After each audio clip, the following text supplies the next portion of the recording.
Hi everyone, my name is Dani Lee. I am from the Rhode Island Black Heritage Society. I am being joined by historical consultant Keith Stokes, and in this episode we will be discussing the historical journey of Black mariners in colonial New England. Taking into consideration that these are stories that we don't often hear of, I am honored to tell you the story of African heritage mariners. During the colonial era, particularly in colonial New England, for enslaved African men, the fastest path to freedom was most logically led through the sea.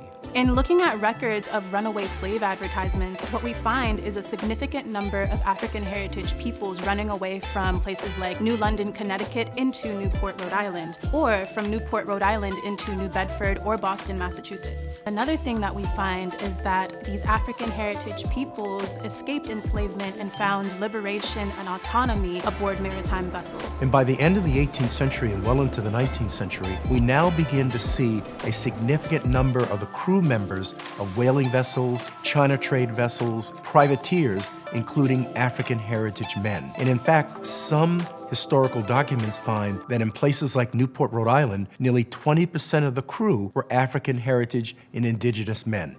So by the end of the 18th century and well into the 19th century, you're seeing a significant number of crew of these maritime vessels, both indigenous and largely African heritage men. And these men would take advantage of this opportunity by using the sea, which became literally the internet of the 18th century. This is how people were exchanging information about what life was like in different areas. African heritage mariners would travel to different seaports in different countries and bring with them not only goods and products, but also information about what life was like for African heritage peoples in different seaports. These African heritage mariners had the opportunity of not only collecting this information, but bringing it back to their home ports and using this information to better their communities by expanding places to worship, to work, and to educate themselves. We also find that a number of these African mariners are actively engaged in using this information and this access of information across their sailing locations to begin to come back and invest within their communities. Some of the earliest, most prosperous, and most wealthy African heritage mariners at the time